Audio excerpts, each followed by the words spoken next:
আপনাদের সকলকে গল্প বিশ্বের পক্ষ থেকে স্বাগত জানাচ্ছি। গল্প বিশ্ব বাংলা গল্পের বিশ্বায়ন antonym council of global art and literature এসিগাল, তারই একটি উদ্যোগ গল্প বিশ্ব। মূলত কথা সাহিত্য নিয়ে আমরা কাজ করি। ভাষা ও ভবিষ্যৎ ইউটিউব চ্যানেলে এই অনুষ্ঠানের তারা সম্প্রচার সহযোগিতায় আছেন। আমাদের আজকের অনুষ্ঠান দুটো আখ্যানকে কেন্দ্র করে। একটি অনিতা অগ্নিহোত্রীর প্লাবঞ্জল, কি সমাপতন আজকেই একটি পত্রিকায়, প্রথম সারির পত্রিকায় এটি রিভিউ বেরিয়েছে এই বইটির। এমনিতে বাংলা বইয়ের রিভিউ তো কম বেরোয়, অন্তত খবরের কাগজে দৈনিকে জায়গাটা বেশ কম। আজকে অনিতাদির বইয়ের আলোচনা প্রকাশিত হয়েছে। আমরা আজকে দুটো বই নিয়ে আলোচনা করব। প্রথম অনিতা অগ্নিহোত্রীর প্লাবঞ্জল। আলোচনা করবেন অবশ্যই আপনারা যারা পড়েছেন সকলেই। আমরা আলাদা করে তিনজনকে মঞ্চে আহ্বান করব। তিনজনকে তিনি আলোচনা করবেন বই নিয়ে। প্রথমে স্বাতী গুহ, সাহিত্যিক স্বাতী গুহ, চিরঞ্জয় চক্রবর্তী, সাহিত্যিক চিরঞ্জয় চক্রবর্তী, এবং অবশ্যই ভগীরথ। আমি মঞ্চে প্রথমে স্বাতী গুহ এবং চিরঞ্জয় চক্রবর্তী এই দুজনকে আহ্বান করছি। স্বাতী গুহর হাতে আমরা অ্যান্টোনিমের গিফট তুলে দিলাম, টোকেন একটি উপহার। চিরঞ্জয় চক্রবর্তীকে আমাদের পক্ষ থেকে, আপনাদের দুজনকেই গল্প বিশ্বের পক্ষ থেকে সাদর অভ্যর্থনা জানাচ্ছি। প্রথমে আপনারা বলবেন, তারপরে আপনারা যারা পড়েছেন তাদের ইচ্ছে করবে বলতে, এবং অনিতাদির কাছে যদি প্রশ্ন থাকে, এবং সবার শেষে তার কথা শুনবো। আলোচনার সূত্রে যদি তিনি কিছু বলতে চান বা আমাদেরও কোনো প্রশ্ন থাকে, যারা আপনারা আলোচনা করেছেন, যারা আজকে উপস্থিত আছেন, তারা প্রশ্ন করবেন। ধন্যবাদ। তাহলে আমরা শুরু করি। প্রথমে প্লাবঞ্জলের আলোচনা করবেন স্বাতী গুহ। নমস্কার। আজ এই বই নিয়ে বলতে হবে, এটা শুনেছি কিছুদিন আগে।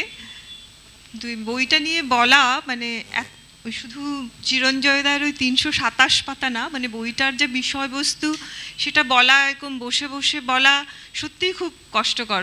আর আমি তো আরও বেশি খুব বলতে টলতে পারি না, সেটা বিশ্বদীপ জানেন। আর কিন্তু বলতে হবে, কিন্তু কি বলবো না, আমার বইটা একটু দেখতে হবে, সেই জন্য। হ্যাঁ, না, সেটা হচ্ছে যে বলতে হবে। প্রথমে বইটা বেশ কয়েকবার পড়া হয়ে গেছে, আপনাদের অনেকেরই হয়তো পড়া। আজকে শুনছিলাম উনি দুবার পড়েছেন। আর অনিতাদি নিজে এখানে বসে আছেন, ওনার সামনে বলতে হবে, সেটা আরেকটা পরীক্ষা। তো এই বইটা আমার বই। এই বইটাতে প্রথমে বলি, এই বইটা একটু, এটা আমাকে দেওয়া অনিতাদির বই।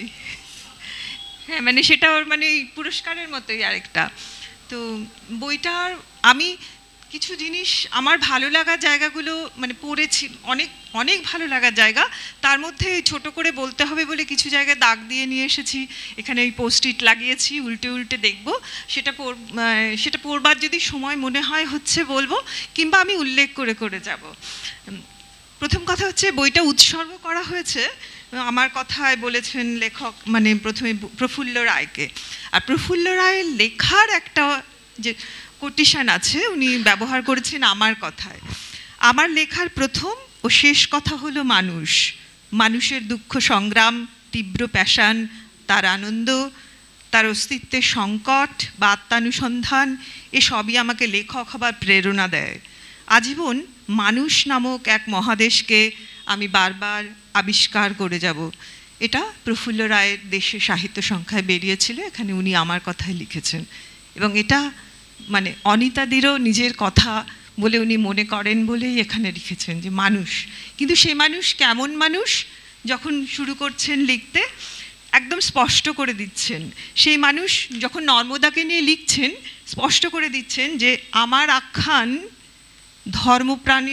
ধর্মপ্রাণের নর্মদাকে নিয়ে নয়, জীবন জীবিকার ধারক এক নদী, তার জল ও নিমজ্জিত অঞ্চলের দীর্ঘ জন আন্দোলনের ইতিহাস। একদম স্পষ্ট হয়ে গেল প্রথম দিকেই যে আমি এটা করতে চাইছি।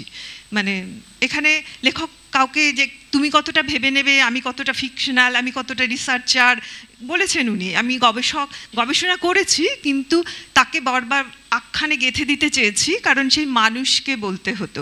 একটু আগে এখানে বসে যখন আমরা ছিলাম, তখন মাননীয় একজন শ্রোতা এখানে আছেন, অনুপম মুখোপাধ্যায়, তিনি ওনাকে বললেন যে আমি ওই মেধা পাটকারের আন্দোলনের সময় কলকাতায় যুক্ত হয়েছিলাম সংযোগের।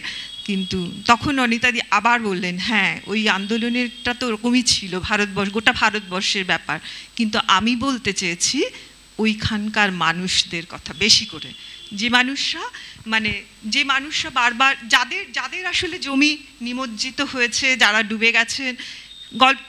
আখ্যানের শুরুতেই আমরা একজন মেয়েকে পাচ্ছি, আমি বারবার ফিরে ফিরে যাব, যেহেতু এটা আমি পড়ছি, আমারও তো একটা দৃষ্টিভঙ্গি জায়গা থেকে আমি বলবো। তো প্রথমেই যাকে আমরা পেলাম সে হচ্ছে জানকী তারবি। তার বছর 23 বয়স, সে বুধবাড়ির মেয়ে। সে যখন ওইখানে আছে, যখন সমস্ত গ্রাম ছেড়ে চলে গেছে, কিন্তু কেউ কেউ জমি আঁকড়ে রয়েছে যে না, যাবো না, বাপ ঠাকুরদার জায়গা, এখানেই থেকে যাব, তখনও এরা রয়ে গেছে। কিন্তু এই মেয়েটি গর্ভবতী, তাকে তবু সেই নদী পেরিয়ে, জল পেরিয়ে আশা দিদি, অঙ্গনওয়াড়ি দিদিরা আসে, দেখে যায়। এই যে একজন গর্ভবতী মেয়ের চোখ থেকে দেখা, এবং সে বারবার কিভাবে এই ভয়ঙ্কর যে আন্দোলন বলা যাবে না, যে ভয়ঙ্কর প্রকৃতির সাথে যে লড়াইটা চলছে, সেখানেও কিন্তু সে একটা জন্মের নতুন একটি শিশুকে জন্ম দেবে বলে তৈরি হচ্ছে। এবং আমরা এই আখ্যান পড়তে পড়তে এক জায়গায় গিয়ে পৌঁছবো, যেখানে একটি নবজাতক বলে উনি এইখানে প্রত্যেকটা আখ্যানের প্রত্যেকটা এই বইয়ে তার একটা আলাদা আলাদা নামকরণ করেছেন। সেই নবজাতকে গিয়ে আমরা দেখব যে আন্দোলনের পটভূমিতে সত্যিই একটি বাচ্চার জন্ম হচ্ছে, এবং সে একটা নতুন ইতিহাস লিখছে। আর এই গল্প বলছে কে? সে, তার সাথে লেখক কোথাও কোথাও এক হয়ে যাচ্ছেন। কারণ আমরা অনেকেই জানি অনিতাদির পেশা, অনিতাদির জীবন, অনিতাদির কিন্তু এখানেও সেই বহ্নি যে দেখতে দেখতে চলেছে, যে দেখতে এসেছে, নতুন করে জায়গাগুলোকে দেখছে, সেও একজন কিন্তু ওই প্রশাসনিক আধিকারিক। এবং যখন শেষে এসে দেখা যাচ্ছে সে একজন বাঙালি রাইটার, শুধু সে আর তখন আধিকারিক থাকছে না। কিন্তু সাহসী পদক্ষেপ এখানেই, যে ওই সিস্টেমের ভেতরে থেকেই সিস্টেমকে প্রায় চ্যালেঞ্জ জানাতে জানাতে যাচ্ছেন তিনি। এই যে প্রতিটি মুহূর্তে, প্রতিটি ঘটনার মধ্যে তিনি একটা খুঁজে বের করতে চাইছেন একটা বৈজ্ঞানিক সত্যকে, মানুষকে বা সেখানকার জনজাতিকে দেখছেন প্রায় নৃতাত্ত্বিকের মতো। সেই জনজাতিদের উৎসের কথা, তাদের বিশ্বাসের কথা, তাদের ভালোবাসার কথা, তাদের দেবদেবীদের ধারণার কথা, সমস্তটা উঠে আসছে। কিন্তু সেখানে কখনো মনে হচ্ছে না যে এটা খুব বানিয়ে তোলা একটা জিনিস, যেরকম অনেক সময় হয় আমাদের, যে বিদেশি সাহিত্যের পাঠ বা এরকম গবেষণামূলক প্রবন্ধের পাঠ, তা সরাসরি উঠে আসে আমাদের লেখায়। এর রচনা, এই প্লাবন জল যেন শুধু ওই মণিবেলিকে প্রায় ডুবে যাওয়া গ্রাম, যে গ্রাম আর নেই গ্রামটার মতো নয়, সে ভেতরে ভেতরে কিভাবে তৈরি হচ্ছে সেই কথাই বলতে চেয়েছেন তিনি। আর আরও আশ্চর্য লাগে যে বাঁধ তৈরির জন্য, যে সর্দার সরোবর বাঁধ, যে যাকে ভারতবর্ষে সবচেয়ে গর্ব করে বলা হচ্ছে যে এখন এরকম একটা জিনিস, যেটা 1941 সালে স্বাধীনতার আগে, 46 সালেই নেহেরুর প্ল্যান হয়ে গিয়েছিল যেখানে বাঁধ তৈরি হবে। তারপরে কি করে ইতিহাসের বদলে যাচ্ছে একটু একটু করে। সেই বাঁধটা হওয়ার কথা ছিল শুধু ওই ভারতবর্ষের 3টে রাজ্যের মধ্যে থেকে যাবে, তার উচ্চতা একটা কীরকম থাকবে, কতটা হবে, কিন্তু সেভাবে থাকছে না, সে আস্তে আস্তে বদলে যাচ্ছে। কারণ তার সাথে যুক্ত হয়ে যাচ্ছে কর্পোরেট বিশ্বের যে দেনা পাওনা, চাহিদা। এবং সবচেয়ে আশ্চর্য একটা চরিত্র মনে হয়েছে আমার এই উপন্যাসের সর্দার, যার মূর্তি বানানো হয়েছে এবং যাকে নিয়ে 4টে পরিচ্ছেদ লিখেছেন লেখক এই উপন্যাসের মধ্যে। এবং যিনি নিজেকে যেন নতুন করে ফিরে দেখছেন, যে তাকেই পৃথিবীর উচ্চতম মূর্তি তৈরি করা হয়েছে মানে আমাদের দেশের সভ্যতাকে, আমার দেশের সমস্ত কিছুকে পৃথিবীর দেখিয়ে দেবার মতো করে, কিন্তু যাকে নিয়ে তৈরি হয়েছে সেই মানুষটি যেন নিজেকে ঠিক খুঁজে পাচ্ছেন না। তিনি সেই বারদৌলির যে সর্দার বল্লভভাই প্যাটেল, যিনি কৃষক হিসেবে ভারতীয় রাজনীতিতে এসেছিলেন, কৃষকদের একসঙ্গে একজোট করেছিলেন স্বাধীনতা সংগ্রামের, যার সাথে অনেক বিতর্ক হয়েছিল নেহেরুর, গান্ধীর, কিন্তু তার মধ্যে থেকে যে মানুষটিকে নিয়ে মূর্তি তৈরি করা হলো, সেই মানুষটি যেন কিরকম একা হয়ে যাচ্ছেন। সেই মানুষটি এগুলো কি চেয়েছেন, সেটা বারবার ফিরে ফিরে সেই কথা আসছে। সেই জন্য সর্দার প্রথম অধ্যায়ে লেখা হলো সর্দারের মূর্তি নিয়ে দুটো বিশেষণ শব্দ কি, সে সুদূর নিরালম্ব উচ্চতা। কিন্তু এই যে শূলপাণেশ্বরের মন্দির ডুবে গেছে, তাতে কি উনি খুশি হতে পারছেন? খুশি হতে পারছেন না। তার 1 দশক আগেই উনি চলে গেছেন। তো এইভাবে চলছে এগিয়ে আখ্যান। আর সেই আখ্যানে আমরা আরও অনেক কিছু খুঁজে খুঁজে পাচ্ছি। যেমন পাচ্ছি যে সর্দার মনে করছেন যে মণি তার ডায়েরিতে লিখে রাখতেন তার কাজকর্ম। তিনি কি এগুলোই লিখে গিয়েছিলেন যে তাকে এইভাবে একদিন একা, সবার থেকে আলাদা একটা এরকম জায়গায় এসে দাঁড়াতে হবে, যে যার কারণে, যার ওই স্ট্যাচু বা মূর্তি বানানোর কারণে একটা অদ্ভুত সংস্কৃতি গড়ে উঠবে, যেখানে মানুষরা, সেখানকার মানুষরা তারা সব উৎখাত হয়ে যাবে। কিন্তু সেটা ভাবেননি, তাই তার নিজেরও হয়তো খুব কষ্ট হয়। এই চরিত্রটিকে ভেতরে ভেতরে যেন প্রাণ সঞ্চার করতে থাকেন লেখক। আর বাকি যারা আসে সেখানে দেখতে, আজকের দিনের ভ্রমণার্থী, ট্যুরিস্ট, তাদের সবাইকেই যেন মনে হয় তারা সেই লিলিপুটদের মতো, মানে তার পায়ের কাছে এসেই তাদের উচ্চতা শেষ হয়ে যায়। কিন্তু এটা তো তার সাথে মেশা হয় না। এই যে আমরা অনেক সময় বলি, মানে আমি অনেক কিছু শিখেছি ওনার কাছেই, যে কমিউনিকেশনের একটা বড় কথা হচ্ছে যে এই দূরত্বটা না রাখা। আমরা গোল হয়ে বসবো, সবাই সবার কথা শুনবো, কেউ এই যে এখান থেকে আমি বলছি আপনি শুনবেন এরকম নয়। কিন্তু সেটা ওখানে যেন আরও একা হয়ে গেছেন, যেন কারোর সাথে আর সেই যোগাযোগটা রাখতে পারছেন নাই বলে সর্দার বড্ড একাকী। আর এখানকার এই যে মানুষজন যাদের কথা উনি বারবার বলছেন, তাদের 3 জনের বংশের কথা বলছেন। নিঙ্গাভনের পুরনো বসত কবে বাস করতে এসেছিল 1 নম্বর পাউরি পুরুষ বান্না। তারপর হলো 3 জনের বংশ, নিম্বা, সুপা, শিক্কা। মানে এই যে একটা জনবসতি, যে জনবসতির কথা, যে মানুষদের কথা আমরা অনেকেই হয়তো জানি না, যে পথ ধরে আমরা কখনো যাইনি, সে পথ ধরে আমরাও এই আখ্যানকে যিনি পরিচয় করিয়ে দিচ্ছেন, সেই লেখকের সঙ্গে, কিংবা বলা যায় সেই বহ্নির সঙ্গে সঙ্গে এগোচ্ছি। আর তাদের আর বারবার ঘুরে ফিরে আসছে কিন্তু সেই কথাগুলো, মানে এদের কথা বলতে বলতেও আসছে।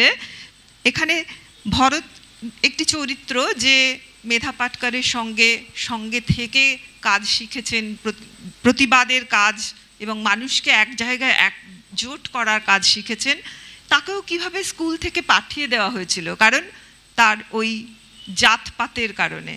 স্কুলের মাস্টারমশাইরা তাকে একদিন বলেছিল তোমাকে আর পড়তে হবে না, তাকে বইপত্র শুদ্ধ বাড়ি পাঠিয়ে দেওয়া হয়েছিল। তার আর পড়া হয়নি। সে কাজ শিখেছিল কিভাবে, যখন তাদেরই অঞ্চলে জমি জরিপ করতে লোকেরা এসেছিল, তাদের সঙ্গে সে থেকে থেকে শিখেছিল যে এই জমিটা কীরকম জমি, এই জমি কত মাপ হলে কি হয়, জমির নামে পাট্টা না থাকলে সে কিভাবে কিছুতেই উৎখাত হওয়ার পরেও নিজের দাবি প্রতিষ্ঠিত করতে পারবে না। এই ভরত একজন খুব কার্যকরী সৈনিক হয়ে ওঠে নর্মদা বাঁচাও আন্দোলনের। কিন্তু তাও যেটা হয়েছিল, ভরতকে স্কুল থেকে পাঠিয়ে দেওয়া হয়েছিল, কিন্তু ইঞ্জিনিয়ারিংয়ে যেটা হয় বিভিন্ন কাজ দেওয়ার কথা হয়েছে, কিন্তু সেখানে মেয়েরা দিনে 8 আনা পায়, পুরুষ 1.5 টাকা, ভরত পাবে 1 টাকা। ভরত ছোট সেই জন্য, কিন্তু এটা লেখক জানাতে ভোলেন না, এই যে জেন্ডার ডিসক্রিপেন্সি ওইখানেও সব সময় সব জায়গায়, যে মেয়েদের ওয়েজ শ্রমের মূল্য কম।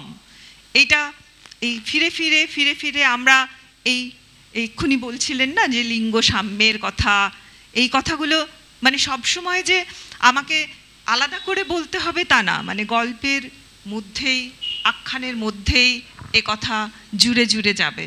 এবং যখন একজন মেয়ে হিসেবে আমি এটা পড়বো, আমার তখন এটা বেশি বেশি করে মনে হবে।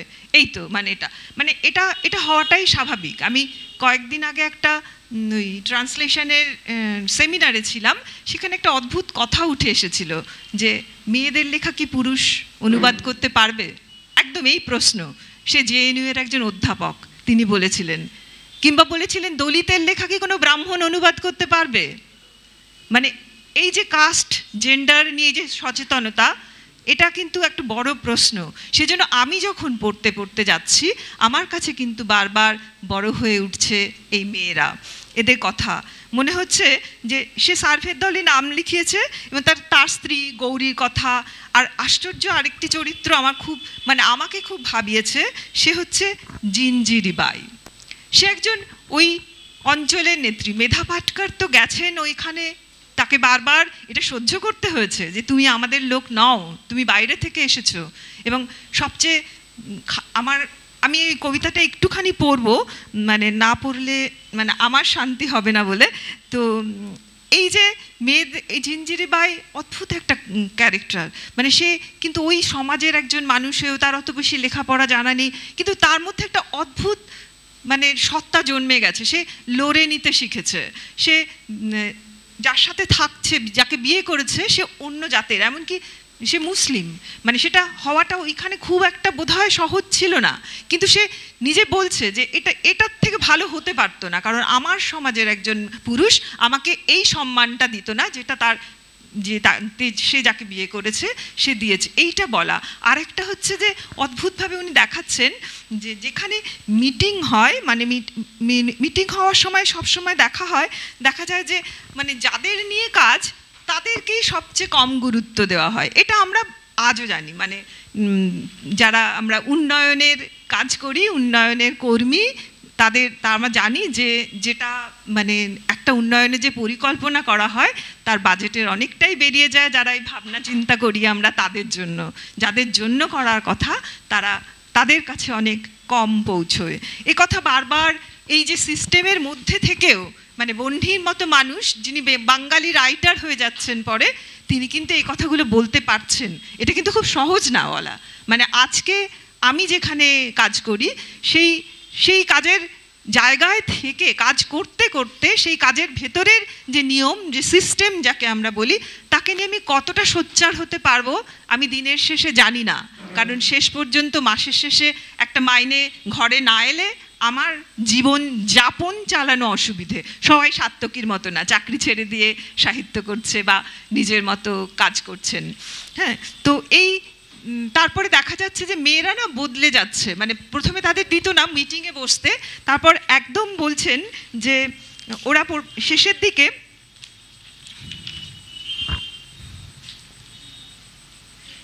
এই যে জিঞ্জিরি বাই লিখতে জানে না, তার মুখের কথা পরে লেখা হয়েছে। আন্দোলনের পড়ালেখা জানা দাদা দিদিদের কলমে, মুখে বলা কথাও নাকি ইতিহাস হয়, ছাপা লেখার মতো। পুরনো কথা ভেবে ভেবে বলেছে সে, ওরা লিখেছে, মানে এই ওরাল হিস্ট্রি লেখা হচ্ছে, এই কথা আমরা জানতে পারছি আখ্যান থেকে।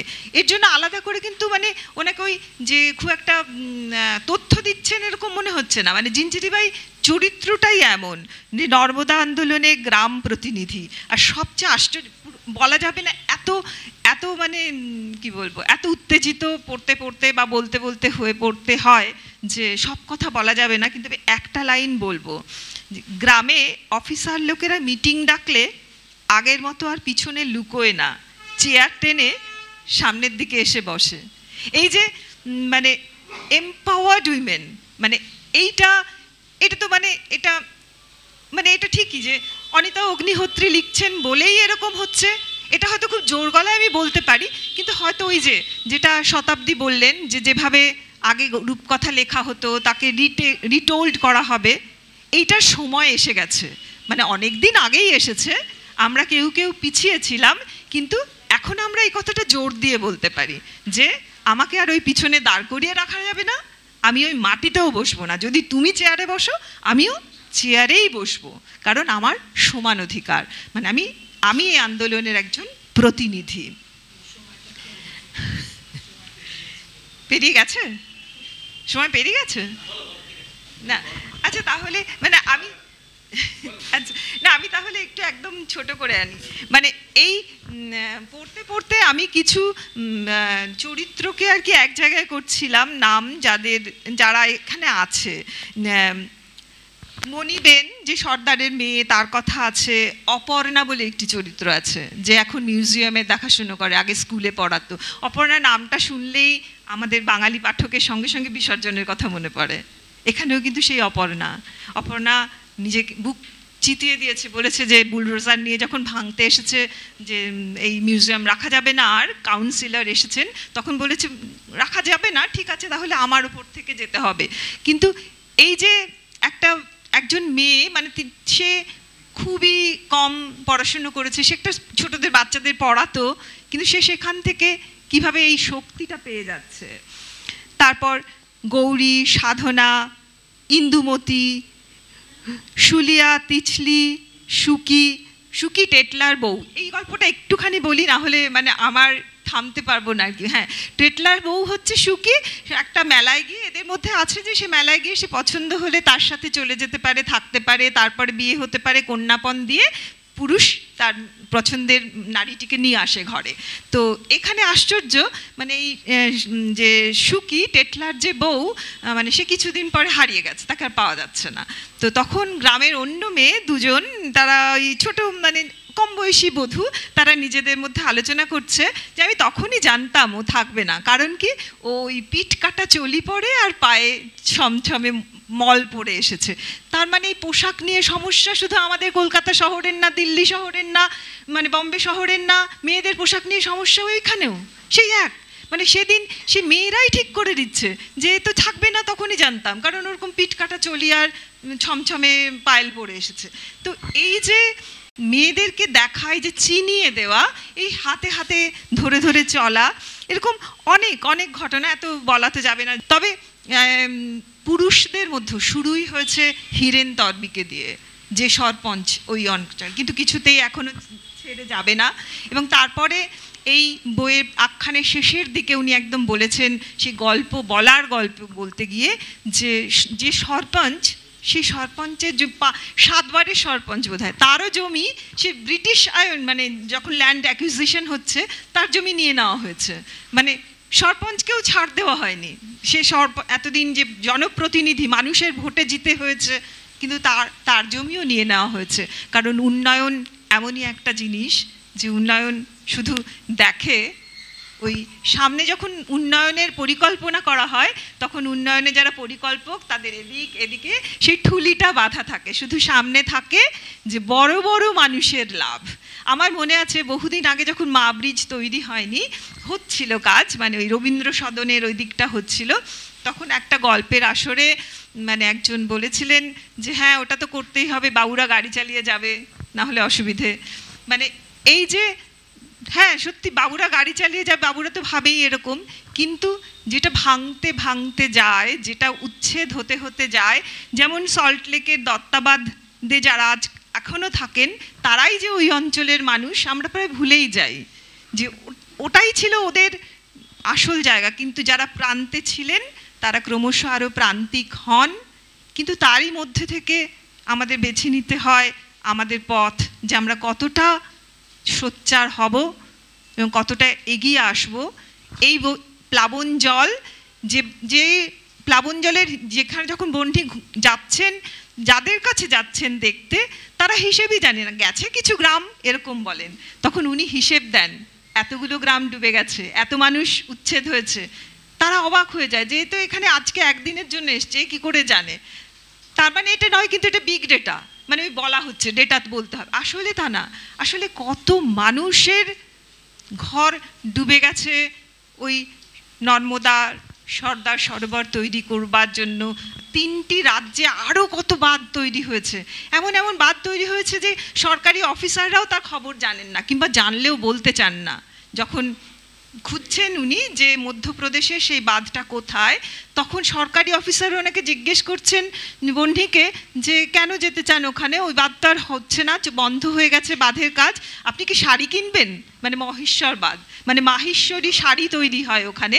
ওখানে এসে আবার লেখক ফিরে যাচ্ছেন সেই মহিলা যে শাড়ি শিল্পী, মানে মহানদীতে আমরা দেখেছিলাম সেখানে কিভাবে একটা শাড়ি তৈরি করেন, মানে প্রায় সাধনার মতো, ঘর বন্ধ করে সেই সাধনার মতো সে শাড়ি বুননের কাজ চলে। এখানেও সেই মেয়েরা মাটি গর্তে পা গুজে সেখানে শাড়ি তৈরি হয়, তারা কাজ করে যান, তারা কিভাবে, কিন্তু তাদের অবস্থা একটু ভালো বোঝা যায়, তাদের মানে যে পরিচয় দেওয়া হয়, তারা ঝকঝকে টিফিন ক্যারিয়ারে খাবার নিয়ে আসেন। আর সবচেয়ে একটা ভালো লাগে, আশ্চর্য লাগে, প্রত্যেকটি শাড়িতে সেই প্রত্যেকটি মেয়ের নাম লেখা থাকে, মানে তারা বুননের মধ্যেই দিয়ে দেয়। মানে এই যে শ্রমকে, এই যে শ্রদ্ধা জানানো, এই যে মানে এটাও আমাদের শেখার। এবং আমি বলবো শুধু এই আখ্যান থেকে আমরা কে কতটা প্রতিবাদী হব জানি না, কিন্তু যখন আমরা পড়বো, লিখবো, জানবো, সবসময় ওই সাম্যের কথা ভাববো, মানে প্রত্যেকটা কথাই ভাববো যে আমি সমান তো, কিংবা আমি যেখানে একটু কম, একটু অসমান, সেটুকু আমি পার হয়ে যেতে চাইবো, কিংবা আমার থেকে যে কিছুটা কম তাকে আমি কি করে আমার সমান জায়গায় নিয়ে আসবো, যেটা লেখক অনিতা অগ্নিহোত্রী নিজের জীবন দিয়ে প্রতিদিন করেন, লেখা দিয়ে তো করেনি। আমার আরও অনেক কিছু বলার ছিল, কিন্তু দেরি হয়ে যাবে। ধন্যবাদ। আসলে সত্যি আমাদেরও অনেক কিছুই বলার ছিল।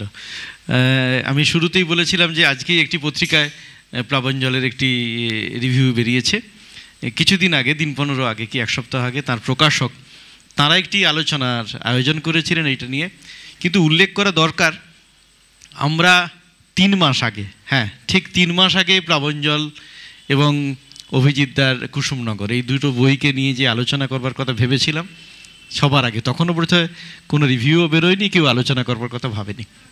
আসলে এত বই বেরোচ্ছে চারিদিকে, আমাদের কারো যদি পড়তে আমাদের মনে হয়েছে এই দুটো বই বা আরও এরকম বেশ কিছু বই আছে, আরও বেশি মানুষের কাছে যদি পৌঁছানো যায়, তো তবুও আমরা চেষ্টা করছি আমাদের মতো করে একটু আলো ফেলা, একটু অতিরিক্ত আলো ফেলার। ভগীরথদাকে আমাদের পক্ষ থেকে একটি টোকেন উপহার তুলে দিচ্ছে ঋতুপর্ণা।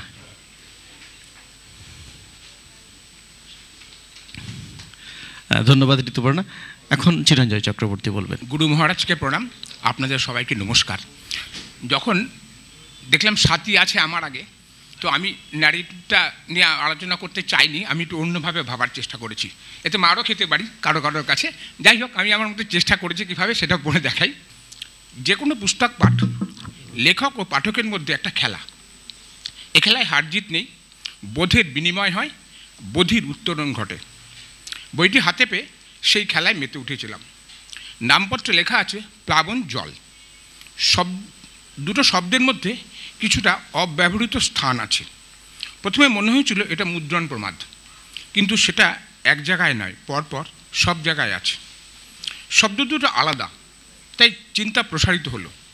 লেখক নিঃসন্দেহে ব্যাকরণ সচেতন, তা সত্ত্বেও তিনি এরকম কেন লিখেছেন, অর্থাৎ ইচ্ছাকৃতভাবে করেছেন। সন্ধি না করে বা প্লাবনের জল না লিখে তিনি লিখেছেন প্লাবন জল। একটা উদ্দেশ্য আছে বলে মনে হয়। তিনি পাঠককে ধাঁধা দিয়েছেন, বলা যেতে পারে রহস্য তৈরি করেছেন। এখন আমার কাজ রহস্য উন্মোচন করা এবং তা থেকে আনন্দ পাওয়া। গ্রন্থটির পৃষ্ঠানীতে নর্মদা অববাহিকার ছবি বা নকশা আছে। অনুমান করা যায় এই আখ্যানের মূল চরিত্র নর্মদা। নদী নিয়ে উপন্যাস এর আগেও আমরা পড়েছি। নদীর বিস্তৃতির ছবি কখনো কোথাও কোনো লেখক বা প্রকাশক বইতে জুড়ে দেননি। ছবি কথা বলে, প্রশ্ন জাগে, নদীকে নিয়ে লিখতে গেলে নকশার কি খুব প্রয়োজন? নর্মদা ছড়িয়ে আছে গুজরাট, মধ্যপ্রদেশ, মহারাষ্ট্র এবং ছত্তিশগড়ের বিশাল তার ব্যাপ্তি। মনে হয় নর্মদার দীর্ঘ পথ পরিক্রমা করতে হবে পাঠককে। এ এক অন্য কথামালা। সেই হিসাবে রহস্য আরও ঘনীভূত হয়। লেখক বলেছেন প্লাবনজল একটি উপন্যাস। শিল্পের যে কোনো পরীক্ষা গ্রহণ করতে আমি প্রস্তুত, তাই সেই ভেবেই আমি আখ্যান ভেবেই শুরু করব। 2 বন্ধুর কথা মনে পড়ল। তারা জানিয়েছিলেন পড়তে তাদের ভালো লেগেছে। তাদের আমি প্রশ্ন করিনি কেন ভালো লেগেছে, জানতে চাইনি, কারণ আমি এই গ্রন্থ পাঠে আনন্দ পেতে চাই। তাই লেখকের আমার কথা না পড়ে সরাসরি উপন্যাসে চলে যাই। এই আখ্যান লেখা হয়েছে অনেকগুলো ছোট ছোট অধ্যায় নিয়ে। প্রত্যেকটি অধ্যায় স্বয়ংসম্পূর্ণ এবং স্বাধীন, একটির উপর আরেকটি নির্ভরশীল নয়। তবে নর্মদা প্রতিটি অধ্যায় কুল কুল করে বয়ে চলেছে, আখ্যান পড়লেই সেটা অনুভব করা যায়। স্বয়ংসম্পূর্ণ এই অধ্যায়গুলি বেঁধে রেখেছে নর্মদা। এই প্রসঙ্গে একটা কথা বলার, হুলিও কোর্টাজার তার উপন্যাস হপস্কচে শুরুর আগে বলেছিলেন, বইটি খুলে যে কোনো জায়গা থেকে পড়া শুরু করে যেতে পারে। প্রত্যেকটি অধ্যায় স্বয়ংসম্পূর্ণ হলেও এক্ষেত্রে সে কথা বলা যাবে না, কারণ এটি একটি ইতিহাসের পরম্পরা অনুযায়ী এগোতে হবে। প্রত্যেকটি অধ্যায় এক একটি স্তম্ভ। পড়তে পড়তে মনে হয়েছিল এই আখ্যানের আঙ্গিক হয়তো পিরামিডের মতো হবে। এই স্তম্ভগুলির উপর নির্ভর করে ধীরে ধীরে শিখরে পৌঁছে যাব, এই ভাবনাটা তৈরি হয়েছিল। কিন্তু পাঠ যত এগোচ্ছে এবং শেষ স্তম্ভ আবহমান পাঠের পর আমি পিরামিড শৈলীর সঙ্গে মেলাতে পারিনি। তাহলে এই আখ্যানের কি কোনো শৈলী নেই? আছে, নিশ্চয়ই আছে। আখ্যান সম্পূর্ণ হওয়ার পর মনে হয় আমি একটা মালভূমিতে এসে দাঁড়িয়েছি। অনেকটা উপরে, অনেকটা উঠে একটা সমতল ভূমিতে দাঁড়িয়ে আছি। উপরে উঠতে পারছি না, নিচেও নামতে পারছি না, আমি স্থবির হয়ে দাঁড়িয়ে আছি। নর্মদা নিয়ে আমার পড়া একটিমাত্র বই তপভূমি নর্মদা, শৈলেন্দ্রনারায়ণ ঘোষাল শাস্ত্রী। দ্বিতীয়ত, নর্মদার বিস্তীর্ণ অঞ্চলে এখনও সাধুরা তপস্যা করেন, কুঠিয়া বেঁধে বসে আছেন। আবহমান কাল ধরে সাধু বা তপস্বীরা নর্মদার কূলে বসে আছেন। তাদের মধ্যে কিছু যেমন তপস্যা করেন, অন্যরা সেবা করেন। আমাদের মতো সাধারণ মানুষ নর্মদা পরিক্রমা করতে গেলে এদের কুঠিয়া বা আশ্রমের সাহায্য নিতে হয়। বিস্তীর্ণ অঞ্চলে সাধু সন্তরা ছিলেন, তাদের কথা বন্যী কিন্তু আমাদের বলেননি। নর্মদার এই অভূতপূর্ব পরিবর্তনে সাধুদের কি কুঠিয়াচ্যুত হতে হয়নি? বন্যী অনেক তথ্য দিয়েছেন, কিন্তু সারা পৃথিবী থেকে সাধুরা যে তপস্যা করতে আসেন, এই প্লাবনে তাদের কি হলো? তারা কোথায় গেলেন? প্রশ্নটা বন্যীকে করলাম। নর্মদা আধ্যাত্মিক পরিক্রমাকালে যেটা পাওয়া যায় না, সেটা জনপদ বা তার ইতিহাস। এই আখ্যান পড়তে ভালো লেগেছে, তার বড় কারণ নর্মদার দুকুলের জনপদের কথা জানা গেছে। কত বিচিত্র তাদের জীবনযাপন, শিক্ষা, সংস্কৃতি এবং সমাজ। তবে সেটা খুবই সংক্ষিপ্ত। আমার মনে হয় জনপদের কথা সমগ্র আখ্যানের 30 ভাগ হতে পারে। বাকি অংশে আছে সরকারি তথ্য এবং আন্দোলনের কথা।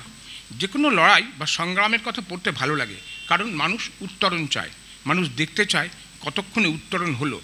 এর সঙ্গে যুক্ত হয়েছে বন্যীর অন্বেষণ। কঠিন সেই অন্বেষণ পর্বে পাঠক জানতে পারে সরকারি লালফিতের অনেক অশ্রুত কাহিনী, যা বন্যী ছাড়া পাঠক জানতে পারত না। বড় পদে চাকরিকেরও সে যে চেষ্টাটা করেছে, সেটাও একটা অভিযান। ভারতবর্ষের মতো দেশে সহজে এই কাজটা করা যায় না, বন্যীকে কুর্নিশ জানাতে হয়। নর্মদা বাঁচাও আন্দোলনের আনুপূর্বিক ইতিহাস এখানে আছে মেধা পাটকার সম্পর্কিত তথ্য ও অন্যান্য নেতৃবৃন্দের কথা। প্রতিটি অধ্যায় নতুন জনপদের কথা পাওয়া গেছে সেখানকার আন্দোলনকারীদের কথা। এই আখ্যানে সর্দার শিরোনামে 4টে অধ্যায় আছে, যেখানে সর্দার উপস্থিত হয়েছেন এবং সমসাময়িক পরিস্থিতি নিয়ে কথা বলেছেন। বিশালকায় লৌহ মানব জাগ্রত হয়েছেন। তিনি ডুবে যাওয়া গ্রামের মগনের সঙ্গে কথা বলছেন। 107 পৃষ্ঠায় সর্দার 2 অধ্যায় লৌহ মানব বলছেন, দাঁড়িয়ে দাঁড়িয়ে ভেজার মধ্যে একটা অসহায় নিরুপায়তা আছে, যেটা আমার এই দৈত্যকার মূর্তিকে মানায় না। নেতারা সাধারণের কাছে সবসময়ই দৈত্যকার। তাদের কি মানায় না, সেটা সাধারণ মানুষের প্রতিনিধি বন্যী বুঝতে পারেনি। সর্দার 3 অধ্যায় শেষ হচ্ছে এই বাক্য দিয়ে, সর্দারের মূর্তি একতার প্রতীক। তাই তোমরা যারা বাঁধের বিরুদ্ধে লড়ছ, তারা উন্নতির বিরোধী, দেশদ্রোহী। সর্দার 4 শুরু হয়েছে দৃশ্যশ্রব্য অনুষ্ঠানের কথা দিয়ে। এই অধ্যায়ে সর্দার বল্লভভাই অনেক কথা বলেছেন, যা ইতিহাস। শেষ 2 লাইনে এরকম, বাপু আজ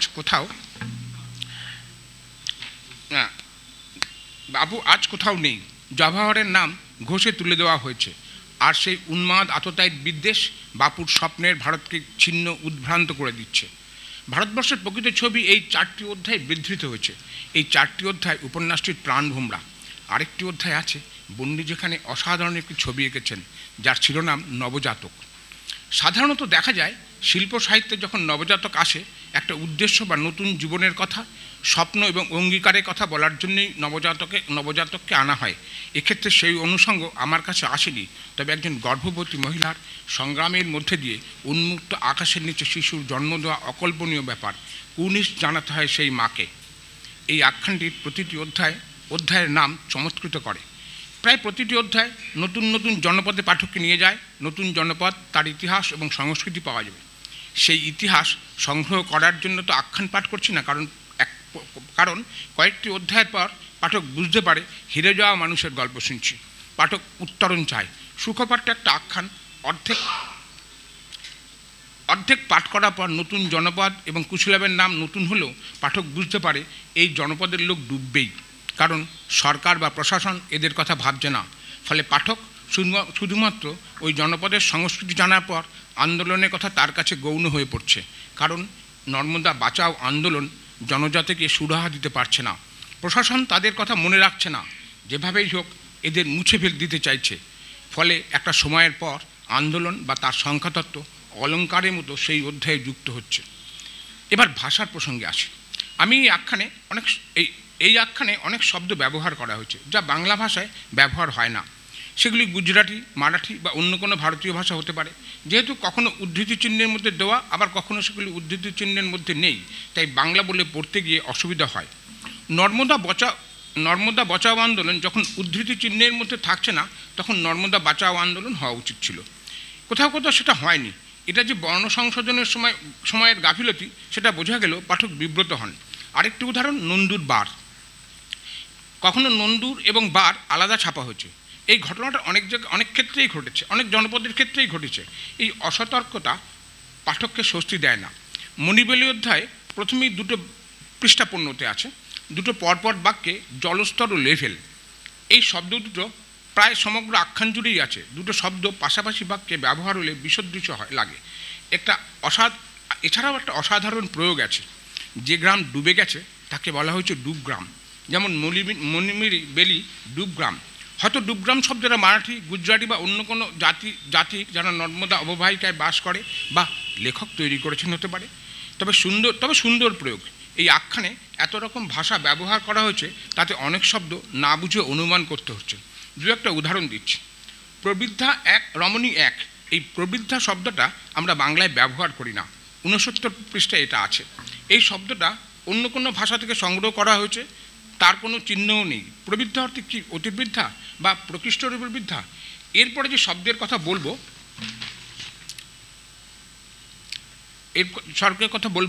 সেটা পুনর্বাস।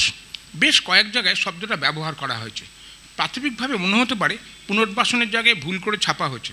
এটা মনে করা অযৌক্তিক নয়, কারণ 102 পৃষ্ঠায় পাই আসলে যে কথাটা বলতে গিয়েও পারছে না অমরেশ, তা হলো ভরত আর ওর মতো কয়েকজন আন্দোলনের নেতাকে পুনর্বাস নেওয়ার ব্যবস্থা করা। শব্দটি বাংলা হলে তার অর্থ হয় পোশাক পাল্টে আসা। এই আখ্যানে এই জাতীয় কোনো অনুষঙ্গ নেই। শব্দটি যদি অন্য ভাষায় পুনর্বাসনের প্রতিরূপ হয়, তাহলে উদ্ধৃতি চিহ্ন দিলে ভালো হতো। বাংলা সাহিত্যে ধারাবাহিক লেখা উপন্যাস যখন গ্রন্থভুক্ত হয়, তখন সম্পাদনা করা হয় না। আমার অভিজ্ঞতা সেরকমই বলে। ধারাবাহিক লেখার সময় পাঠককে মনে করিয়ে দিতে হয় বলে কিছু কথা, কিছু ঘটনা বারবার লিখতে হয়। সেই উপন্যাস গ্রন্থবদ্ধ হলে পাঠ করতে করতে একই কথা বা বিষয় বারবার উঠে আসলে পাঠক থমকে যায়, পাঠক বিব্রত হয়। এটার প্রয়োজনও পড়ে না, তাতে উপন্যাস ঋজু হয়। এই স্বভাব বাংলা সাহিত্যের দীর্ঘদিনের। সাহেব বিবি গোলাম থেকে ধরলে প্রায় সব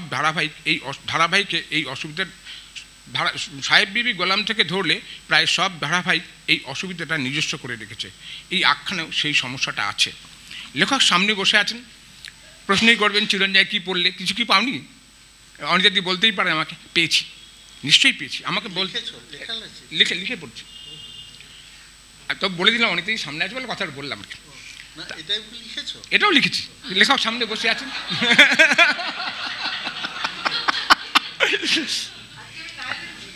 তখন তো আমার সামনেই অনিতাদি, আমি যখন পড়ছি সামনে তো অনিতাদি। আচ্ছা, লেখক সামনে বসে আছেন, আমাকে বলতে হয় পাঠ শেষ করে কি পেলাম। পেয়েছি, মনে রাখার মতো পেয়েছি কিছু। সেটা নর্মদা বাঁচাও আন্দোলনের ইতিহাস, অনুপুঙ্খ ইতিহাস।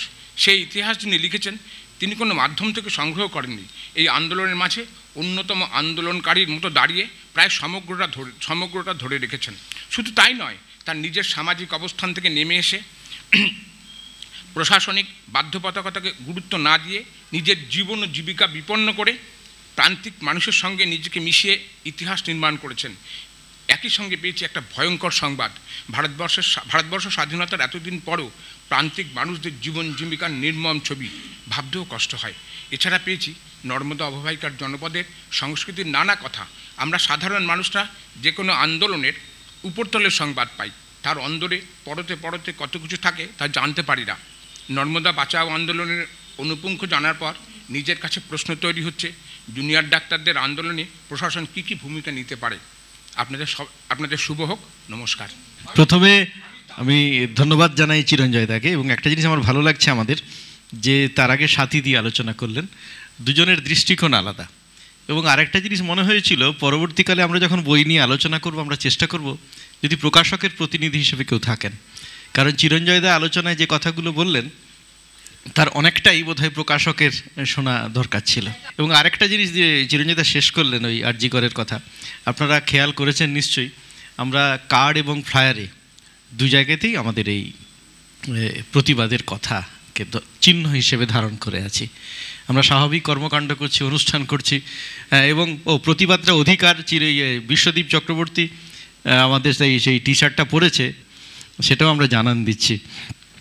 ধন্যবাদ চিরঞ্জয় দা, সাথীদি আলোচনা করেছেন। এখন ভগীরথ দা। অনিতা অগ্নিহোত্রী আমাদের থেকে অনেকখানি বয়সে কম, আমার তো ধারণা প্রায় কি 20 বছরের কম, অত না, 10। আচ্ছা, তা সত্ত্বেও আমাদের সবার সঙ্গে সমসাময়িক যে লেখক কথাশিল্পী রয়েছে তাদের সবারই একই পংক্তিতে আমরা আমাদের জার্নিটা চলছে। কিন্তু অনিতা অগ্নিহোত্রীর রচনা আমাকে বিস্মিত করেছে, এবং অনিতা অগ্নিহোত্রীও আমাকে ক্রমশ বিস্মিত করেছেন। কারণটা বলি,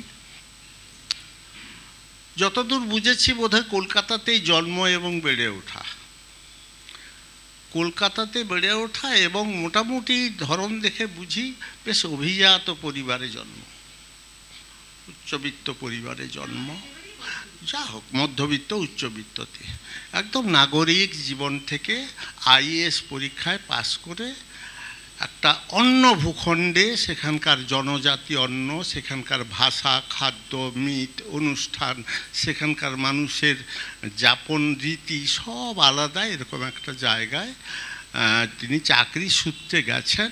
কলকাতায় জন্মানো এবং বেড়ে ওঠা একজন মহিলা আইএএস অফিসার, সেখানে গেছেন। সাধারণভাবে আইএএসদের সঙ্গে কাজ করার যে আমার প্রশাসনিক অভিজ্ঞতা, তাতে মোটামুটি খুব অভিজাত আইএএস অফিসাররা অফিসে কাজ করতেন খুব কম, বাংলা অফিসেই বেশিক্ষণ সময় কাটাতেন।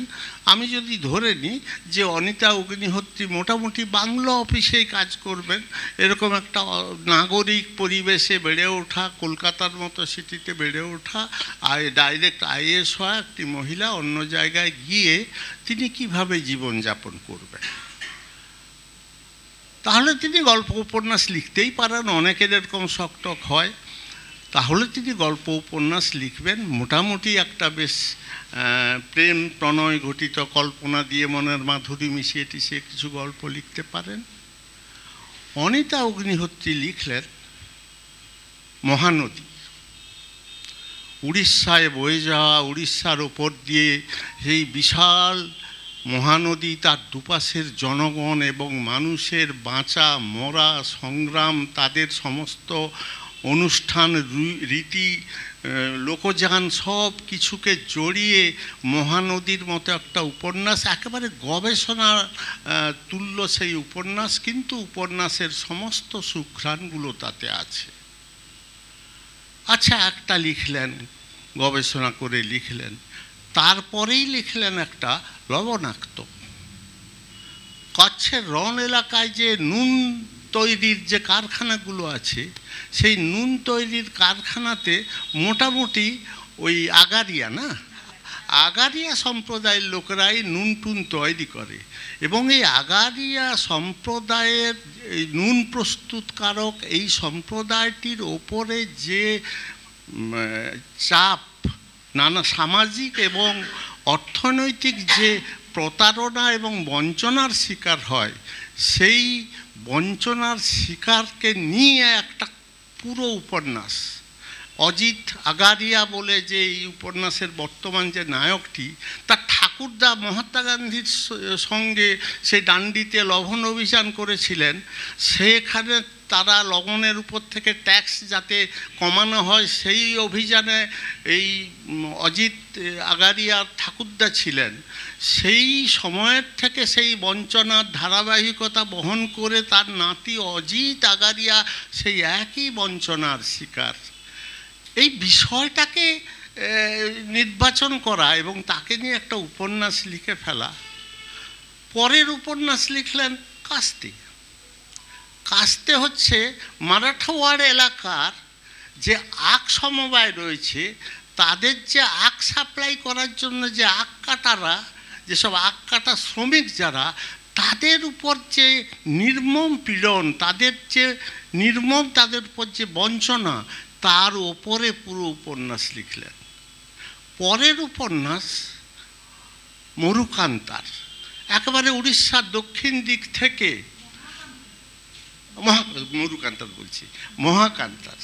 মহাকান্তার একেবারে উড়িষ্যার থেকে একদম অন্ধ্র ধরে একদম মহারাষ্ট্র অব্দি এই বিশাল যে ভূখণ্ড, তার অরণ্য বেষ্টিত একটা ভূখণ্ডের যে সমস্ত আদিম অধিবাসী, তাদের যে লড়াই, তাদের প্রজন্ম বাহিত যে সমস্ত পীড়নগুলো এবং সেই পীড়নের বিরুদ্ধে তাদের যে লড়াই, সেই লড়াই নিয়ে একটা উপন্যাস। আর পঞ্চম উপন্যাস এই প্লাবন জল, যেটা নিয়ে আজকের এই অনুষ্ঠান, সেটা তো একদম নর্মদা বাঁচাও, অমরকণ্টক সেই এলাকার থেকে যে পুরো একদম মধ্যপ্রদেশ হয়ে মহারাষ্ট্র হয়ে গুজরাটের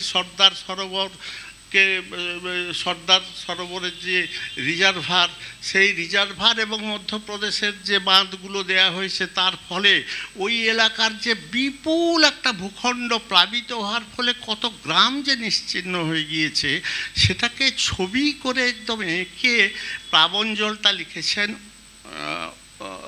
অনিতা। এই পাঁচটাকে একসঙ্গে জুড়ে এই লেখক ব্যক্তিত্বটাকে আলোচনা না করলে খুব খণ্ডিত হয়ে যায়। কিছুদিন আগে বাংলা একাডেমিতে রামকুমার মুখোপাধ্যায়কে নিয়ে আমি এই একটা পূর্ণাঙ্গ আলোচনার একটু চেষ্টা করেছিলাম। একজন লেখকের, একটা লেখক মানুষকে ধরলে প্লাবন জল একটা ঠিক আছে, কিন্তু একজন একেবারে নাগরিক মানুষ এবং ওয়েল টু ডু ফ্যামিলির একেবারে পরিশীলিত একজন নাগরিক মানুষ, উচ্চ পদে প্রতিষ্ঠিত হয়ে তিনি বাবুর্চি বেয়ারা অড়াল্লি বেষ্টিত হয়ে একটা আরামের জীবন কাটাতে পারতেন। খুব বেশি হলে কিছু একটু কল্পনা মাধুরী টাধুরী মিশিয়ে কিছু প্রেমের হালকা পলকা গল্প টল্প লিখতে পারতেন। তার বদলে উনি উপহার দিলেন বাংলা সাহিত্যে প্রায় আধখানা ভারতবর্ষকে নিয়ে চলে এলেন বাংলা সাহিত্যের আঙ্গিনায়। আমাদের সমসাময়িক লেখকদের মধ্যে আমরা তো কেউ এটা পারিনি যে প্রায় আধখানা এই উপমহাদেশকে তার সমস্ত মানুষ, তার যাপন, তাদের সংস্কার, তাদের বঞ্চনা, তাদের লড়াই এবং লড়াইতে হেরে যাওয়া, কিন্তু তারপরও লড়াই, এই যে পুরো একটা জাতির, পুরো একটা বিশাল ভূখণ্ডের জনজাতির যে যাপন, সংগ্রাম, দুঃখ, কষ্ট, ঘাম, রক্ত সবাইকে জড়িয়ে একেবারে প্রত্যেকটা উপন্যাসের জন্য অনেক ধরনের খনন করতে হয়েছে। আমরা কথায় কথায় বলি যে একজন লেখককে একটা কথাশিল্পের গভীরে ঢুকতে হলে খনন করতে হয়। এই খননটা কাকে বলে আমরা অনেক সময় সেটা বুঝতে পারিনি। আমরা যদি অনিতার জায়গায় নিজেকে একটু স্থাপন করি, তাহলে বুঝবো যে তিনি কোত্থেকে শুরু করেছেন জীবনটা, কোথায় প্রতিষ্ঠিত হয়েছেন, সেখান থেকে কত তলায় খনন করতে করতে তিনি আখ কাটা চাষিদের কাছে চলে গেছেন, নুন তৈরি করার নুন শ্রমিকদের কাছে চলে গেছেন, কিংবা নর্মদার ফলে প্লাবনজল তো গা শিরশির করা একটা উপন্যাস। আমি বাঁকুড়ায় চাকরি করার সময় আমি দেখেছি এই যে মুকুটমণিপুর ড্যামটা হয়েছে, এই মুকুটমণিপুরে কংসাবতী প্রজেক্টের কাছাকাছি গেলে সেখানকার যারা প্রবীণ মানুষ তারা আঙ্গুল দিয়ে দেখাতো, ওই যে ওইখানটায় যে বাঁক নিয়েছে নদীটা, ওখানে এই গ্রামটা ছিল। সে মানুষগুলো কোথায়? বলে সে আর কেউ জানে না। কিছুদিন আগে ওদের একজনকে দেখলাম জুতো পালিশ করছে, বুট পালিশ করছে বাঁকুড়া রেলওয়ে স্টেশনের সামনে। তার মানে কি? তাদের ভূমিচ্যুত সেই মানুষগুলো পরিবার নিয়ে কোথায় গিয়ে কোন পেশায় কোথায় গেল। 50টা-55টা গ্রাম এই মুকুটমণিপুর স্কিমের জন্য একদম উধাও হয়ে গেছে সেই গ্রামগুলো। সেই গ্রামের একটা ইতিহাস ছিল, সেই গ্রামের একটা প্রজন্মবাহিত যাপন ছিল। সেখানকার মানুষগুলো কোথাও তাদের একটা পুনর্বাসন দেয়া হয়নি, তারা হাওয়া হয়ে গেল কর্পূরের মতো, কোথায় কোথায় চলে গিয়েছে, বাংলার বাইরে চলে গিয়েছে। প্লাবনজল পড়তে পড়তে আমার তখন বামপন্থী দলগুলো ওখানে জলডুবি আন্দোলন করেছিল। সে আন্দোলন পুলিশ মেরে, সেই সময় আর কি যখন এটা হয় তখন পুলিশের অত্যাচার হয়েছে বামপন্থীদের উপর প্রচুর। কিন্তু জলডুবি আন্দোলন এখনও বাঁকুড়ার আকাশে বাতাসে খেলে কিনা। 50-55টা গ্রামের এতগুলো মানুষ, তাদের ইতিহাস, তাদের যাপন, তাদের প্রজন্মবাহিত যে ঐতিহ্য সব একদম জলের তলায় চলে গিয়েছে। প্লাবনজল পড়তে পড়তে আমার বারবার মনে হচ্ছিল যে তো দ্বিতীয় জলডুবি আন্দোলন।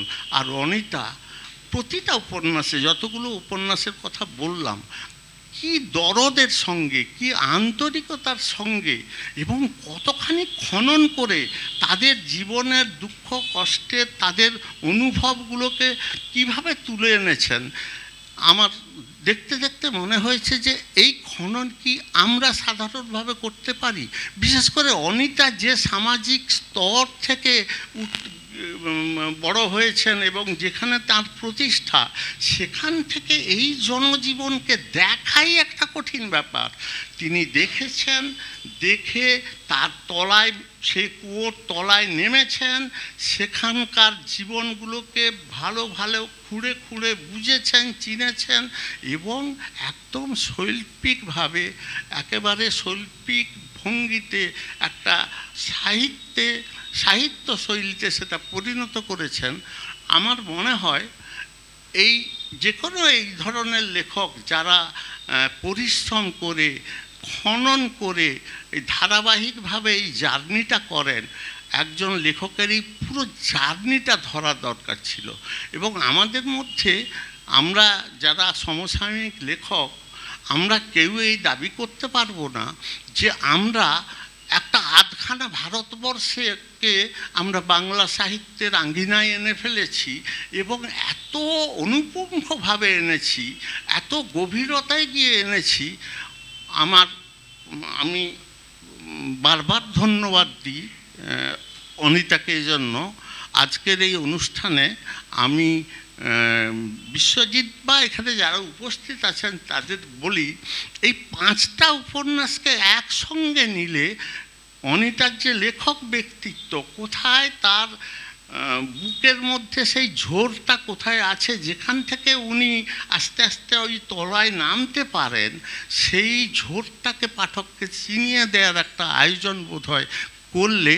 শুধু প্লাবনজল অনিতাকে একদিক থেকে দেখায় সেটা ঠিক, কিন্তু ওর মহানদী, ওর লবণাক্ত, ওর কাস্তে, ওর মহাকান্তার, নাকি ঠিক আছে এবার, মহাকান্তার এবং প্লাবনজল ধরে যে এই ধারাবাহিক জার্নিটা এবং এই বিশাল আর্ধেক ভারতবর্ষের নদী জঙ্গল জুড়ে যে এই বিশাল যে তার গবেষণার যে পটভূমিটা, এই গবেষণা, এই খনন, এর জন্য অনিতা আমার থেকে 10 বছরের ছোট হলেও আমি মনে মনে একজন অক্ষরকর্মী হিসেবে আরেকজন অক্ষরকর্মীকে প্রণাম জানাই।